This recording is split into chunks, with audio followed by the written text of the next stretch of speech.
தமிழ்நாடு சட்டமன்ற தேர்தலுக்கான வாக்குப்பதிவு நாளை மறுநாள் நடைபெறவுள்ள நிலையில் வேட்பாளர்கள் இன்று இறுதிக்கட்ட பரப்புரையில் ஈடுபட்டனர். இந்நிலையில் தஞ்சை தொகுதியில் போட்டியிடும் பாஜக வேட்பாளர் கருப்பு முருகானந்தம் செய்தியாளர்களுக்கு பேட்டியளித்தார். அப்போது கடந்த அதிமுக அரசால் தஞ்சாவூருக்கு பல்வேறு திட்டங்கள் நிறைவேற்றப்பட்டுள்ளது எனவும், அதேபோல் மத்திய பாஜக அரசால் தஞ்சைக்கு ரூபாய் 94 கோடி மதிப்பில் அம்ரித் பாரத் திட்டத்தில் தஞ்சை ரயில் நிலையம் புதுப்பிக்கப்பட்டுள்ளது எனவும் தெரிவித்தார். தஞ்சை மருத்துவக் கல்லூரி பல்நோக்கு மருத்துவமனையாக தரம் உயர்த்தப்பட்டுள்ளது என அவர் குறிப்பிட்டார். ஆனால் திமுக ஆட்சியில் கடந்த 5 ஆண்டுகளில் தஞ்சாவூரில் நில முறைகேடு, குப்பை கிடங்கு ஊழல், புதிய பேருந்து நிலைய கூட்ட அரங்கை சினிமா திரையரங்கமாக மாற்றியது என பல்வேறு ஊழல் மற்றும் முறைகேடுகளை பட்டியலிட்டார்.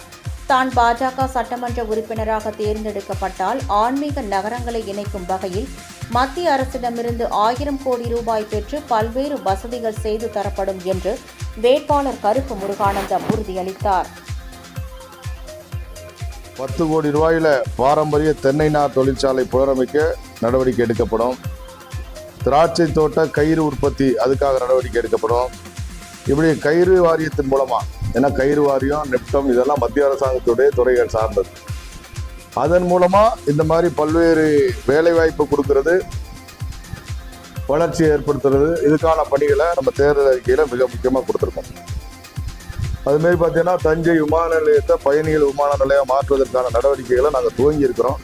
அதை விரைவுபடுத்தி விரைவில் தஞ்சை விமான நிலையம் பயணிகள் போக்குவரத்துக்கு பயன்படுத்தக்கூடிய அளவுக்கு கொண்டு வரப்படும்.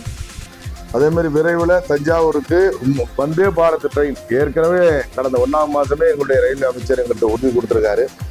இந்த வந்தே பாரத் ட்ரெயின் தஞ்சாவூருக்கு உடனடியாக நம்ம கொண்டு வரதுக்கான நடவடிக்கைகள் எடுக்கப்படும். அதுமாதிரி பொதுமக்கள் பார்த்தோம்னா நம்ம தஞ்சாவூரை நம்ம பிரச்சாரம் பண்ணி போகும்போது பார்த்தா ரோட்லேயே போக முடியலை. எங்கே பார்த்தாலும் லைன் கீழே தொங்குது. போகிற வண்டியில் இதாகிருமோன்னு பயப்பட வேண்டியா இருக்குது. எல்லா இடத்தையும் அலப்போட போய் தூக்கி பிடிச்சா நாங்கள் போயிட்டு இருக்கோம். அதெல்லாம் அண்டர் கிரவுண்டில் கொண்டு வரதுக்கான நடவடிக்கைகள், அந்த ஒயரெல்லாம் மின்சார ஒயர்கள்லாம் அண்டர் கிரவுண்டில் கொண்டு போகிறதுக்கான நடவடிக்கைகளை மேற்கொள்வோம். எங்களுடைய மாநில அரசாங்கத்துடைய மத்திய அரசாங்கத்தினுடைய துணையோடு அந்த மாதிரியான முயற்சிகளை மேற்கொள்வோம் அப்படிங்கிறது தேர்தல் அறிக்கையில் கொடுத்துருக்கோம். இன்னும் பல்வேறு தேர்தல் அறிக்கை கொடுத்துருக்கோம். அதெல்லாம் நீங்கள் கொஞ்சம் பத்திரிகைகளில் தயவு செஞ்சு போடணும். இதேமாரி தேர்தல் அறிக்கையாவது இந்த வேட்பாளருக்கு கொடுக்க தெரியுமா அப்படிங்கிறத நீங்கள் கேட்கணும். ரெண்டாவது, நான் தேர்தல் அறிக்கையில் கொடுக்காத ஒரு விஷயம் என்னன்னு சொன்னால், ஆன்மீக நகரங்களை இணைக்கக்கூடிய பணிகளுக்காக அதுக்காக நிதி ஒரு 5000 கோடி ரூபாய் மத்திய அரசாங்கம் ஒதுக்கியிருக்காங்க.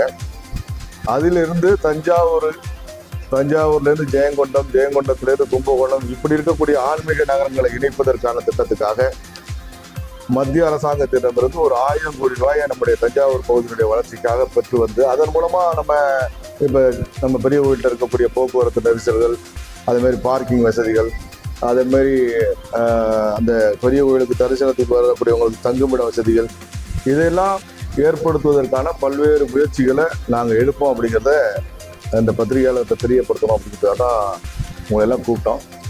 அதனால இந்த மாதிரி அடிப்படை ஒவ்வொரு தெருவிலையும் இருக்கக்கூடிய பிரச்சனையை கூட நாங்கள் எடுத்திருக்கோம். எல்லாத்தையும் இந்த போட்டிருக்கோம் 4 பக்கத்துக்கு. அது எல்லாத்தையும் தீர்க்கறதுக்கு நான் முயற்சி எடுப்பேன். அதே மாதிரி சாதாரண மாட்டு வண்டிக்காரங்களுடைய பிரச்சனைகளையும் பற்றி யோசிச்சிருக்கோம். அதே மாதிரி இளைஞர்களுக்கு வேலை வாய்ப்பு கொடுக்கறத பற்றி யோசிச்சிருக்கோம். இந்த தஞ்சைக்கு டெவலப்மெண்ட்டுக்கு தொழிற்சாலைகளை கொண்டு வர்றது, விமான போக்குவரத்தை கொண்டு வந்தது, நவீன ரயில் போக்குவரத்தை கொண்டு வந்தது, இதை பற்றி கூட எங்களுடைய தேர்தல் அறிக்கையில் கொடுத்துருக்கோம். நிச்சயமா இதெல்லாம் நான் வெற்றி பெறுகிற பட்சத்தில் 100% திராவிட முன்னேற்ற கழகத்துடைய அரசாங்கம் மாதிரி இல்லாமல் 100% இந்த வாக்குறுதிகளை நிறைவேற்றுவதற்கான நடவடிக்கைகளை நான் மத்திய மாநில அரசாங்கம் மூலமா எடுப்பேன் அப்படிங்கிறத உறுதியாக உங்கள்கிட்ட சொல்லிக்கிறேன்.